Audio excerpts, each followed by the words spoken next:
I would like now to introduce a great friend of Romania, former National Security Advisor, a former SACEUR in Europe, and one of the most experienced military careers that I've ever met. General Jim Jones, I invite you to take the floor. Welcome to Romania, and thank you for joining this event.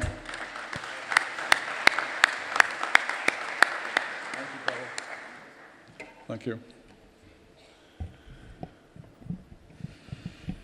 Thank you, Chairman Popescu, for such a generous introduction. It is indeed great to be back in Bucharest on the 25th anniversary of the American and Romanian partnership.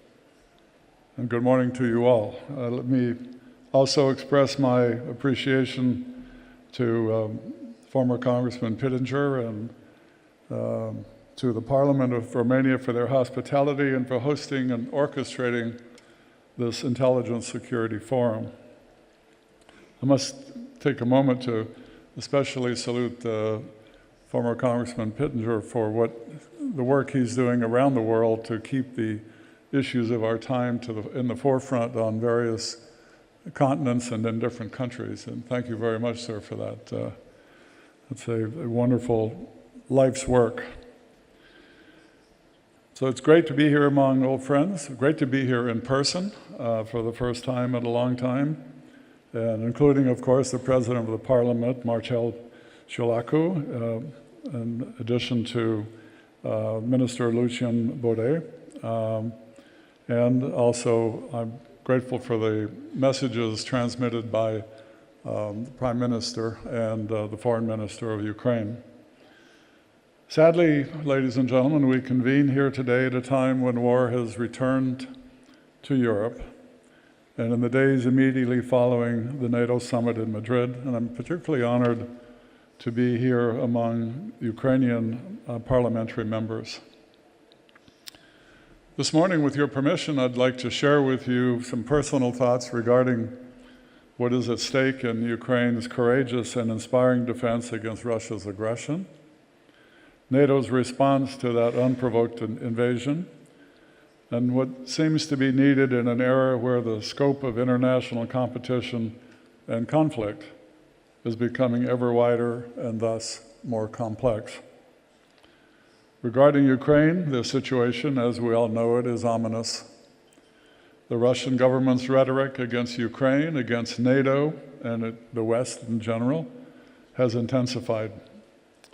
And although Russia's territorial advances have slowed, their offenses in the east have taken on a new and dangerous intensity, and they recently seized control of the Luhansk region. The root cause of this carnage is found within the soul of one man, Vladimir Putin, and his refusal to recognize Ukraine as a sovereign nation, his hatred for NATO, and its expansion following the collapse of the Soviet Union, and his deep-seated belief that the United States did not do enough, to use his words, in Russia's hour of need. And as some of you know, Putin believes that there was an unwritten agreement at the time that NATO would never expand its membership to include former Warsaw Pact nations. There is no evidence to support his belief, but it is a documented fact that he believes this fable to be true. There should be no question that this aggression was not triggered by any event or issues inside Ukraine. That is Putin's false narrative, and we should never buy into it. This is a war of unjustified aggression driven by the imperialist ambitions of an autocrat whose rise to power was weaned by corruption, sustained through brutality, and is now marked forever by a savage war of conquest and criminality. In fact, Vladimir Putin's historical revisionism and territorial ambitions aim to eliminate the very existence of Ukraine, its history, its distinctive ethnicity, and with it the Ukrainian people's right to independence liberty, and democracy. I'm certain that we all agree that much is at stake in this conflict and how it is terminated.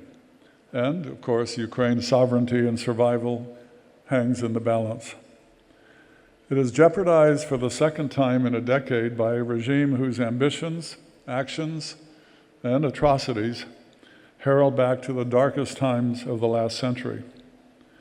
Ukraine has become today's defining collision point between democracy and autocracy, between the rule of law in international affairs and a world whose future is shaped by brute force. If Vladimir Putin is allowed to prevail, we will find ourselves back in a world dominated by spheres of influence and military coercion. This time, one that features not only new forms of aggression, such as cyber attacks and disinformation, but also the more active and destabilizing exercise of the use of nuclear power. We can all agree, as has been said earlier, that every aspiring autocrat on multiple continents is watching carefully to see whether or not Vladimir Putin succeeds and survives in the diplomatic sense as a legitimate head of state. They are also keen to learn whether or not the combination of indiscriminate military force, nuclear threats, economic disruption, and time will weaken the resolve of democracies to reject his crimes and assign him the pariah status he has earned and deserves. Vladimir Putin's invasion of Ukraine has also highlighted the centrality of the Black Sea region to transatlantic security. The Black Sea region is quite literally the zone where Putin's Russia has most violently confronted the West over the last 2 decades.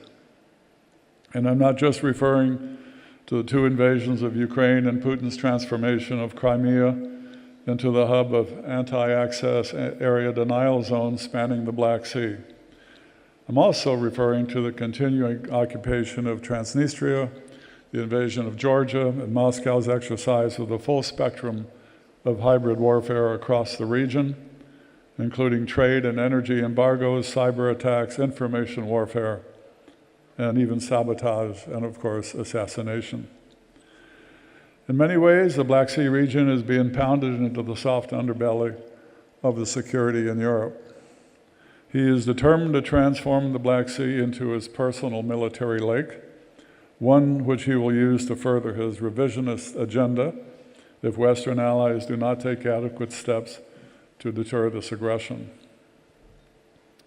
Only recently have our policy and military planners at NATO and in the US begun to focus needed attention and resources to reinforce the Black Sea region. It's a very welcome development.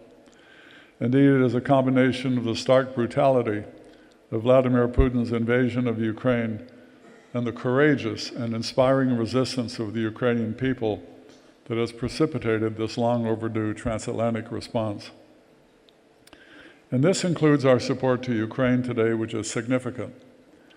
The West is sending huge amounts of military equipment to the nation, as well as other forms of assistance, impose a growing array of economic sanctions against Russia, and of course is bolstering NATO's own eastern flank, including the deployment of a new NATO battle group here in Romania, led by France. We should all applaud Washington's recent announcement that we'll send a rotational brigade combat team to Romania to bolster the eastern flank. And I'm confident that this BCT will help further deepen the US-Romanian bilateral relationship in addition to its regional duties. And I hope it will be a step towards a more robust, permanent US military presence here in this nation. These are important steps in the military domain, but Russia's belligerence against Ukraine and beyond has long been a multidimensional assault.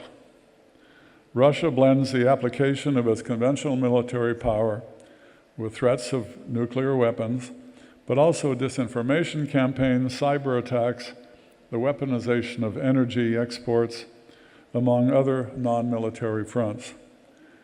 To be fully effective, the West's response must be equally full spectrum. In this regard, Romania and 11 other Central European nations are to be applauded and encouraged for launching and driving forward in what is now called the 3Cs initiative. If you haven't heard of the 3Cs, it's an effort to accelerate the development of cross-border energy, transportation, and digital infrastructure in the region between the Baltic, Black, and Adriatic Seas, hence the name 3Cs. In this innovative undertaking, the nations are harnessing the power of collaboration and also the free market.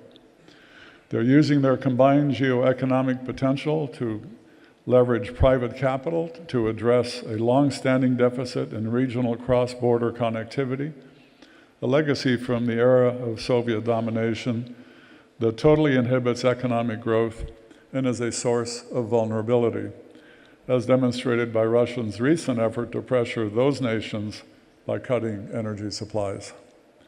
In the realm of energy security, the 3Cs promises to build the infrastructure needed to diversify the region's sources of supply, enabling it to tap more effectively into global energy markets. The 3Cs is all about the power of infrastructure to generate growth, strengthen economic resilience, and above all, provide the foundations necessary to complete the vision of a Europe undivided, prosperous, free, and secure. Next year, and for the second time, Romania will host the 8th 3Cs Initiative Summit and Business Forum. And this is, as I said, the second time President Iohannis will be hosting this gathering. Romania is to be applauded for stepping up to this very important initiative. And we're all grateful for the constant leadership Romania has brought to the 3Cs initiative. Recently, we've been heartened by another realm of collaboration, a form of transatlantic collaboration, the launch of a new strategic partnership between the National School of Political and Administrative Studies in Romania and the Atlantic Council in Washington, D.C. Our work together focuses on common interests between the U.S. and Romania and how the two can and should foster regional collaborations to strengthen and secure the Black Sea region.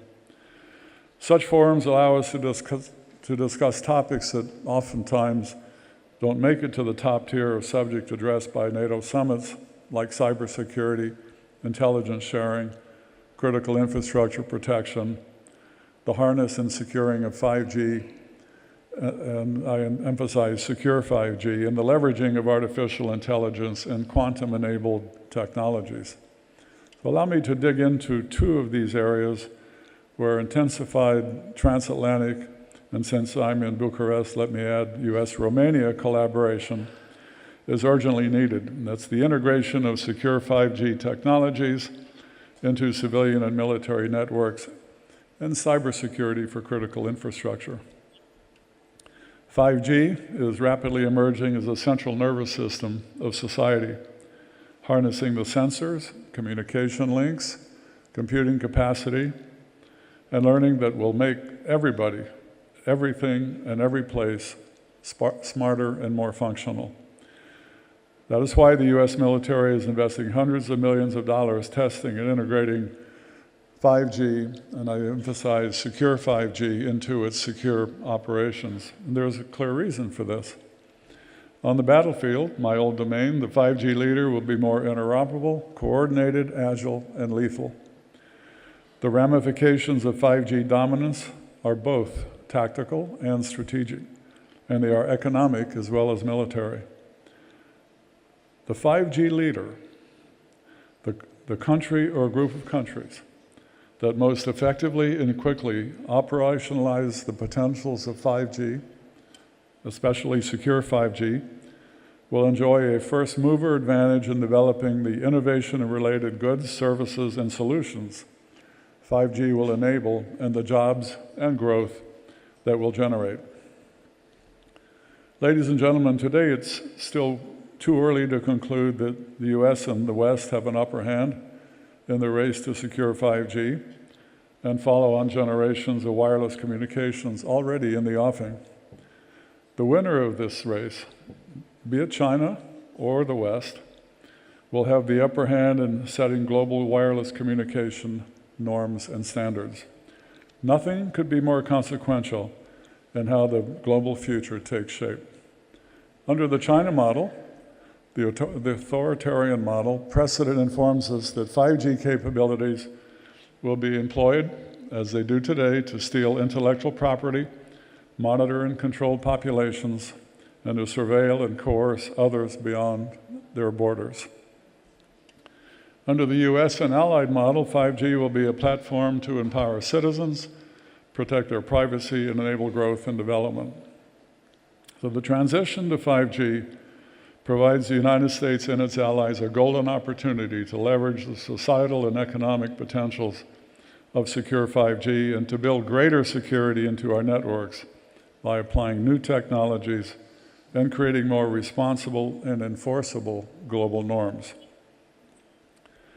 Making these improvements and investments is crucial to protecting US and allied qualitative military edge, securing command, control, and communication networks, protecting a nation's critical infrastructure, and safeguarding personal privacy. So 5G collaboration is very much both an opportunity and an urgency. Another topic for immediate action is the protection of critical infrastructure, which is increasingly reliant on cyber networks. Regardless of whether transportation, energy, telecommunication, or other forms of infrastructure are private or state-owned, they face the same threats. We are all aware of the cyber attacks endured by Ukraine over the last 5 months and the earlier attacks on its power infrastructure and banking systems. Another recent example is the widespread disruptive cyber attacks on Georgia by the Russian GRU. My point is that cyber attacks on critical infrastructure have become a regular pattern of aggression from a widening array of actors, ranging from our geopolitical adversaries to basic criminal gangs. Addressing this challenge requires heightened vigilance and proactive measures at the national and multinational levels. These should include regular assessment of infrastructure security, exercises, information sharing, collaboration, and developing advanced cybersecurity technology, and coordinated plans for incident response.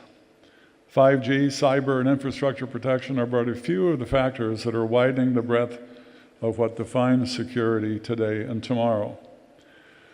These are only a few of the reasons why NATO and the transatlantic community both broaden and intensify their scope of intelligence cooperation and sharing. Nowhere is this more apparent than in the Black Sea region.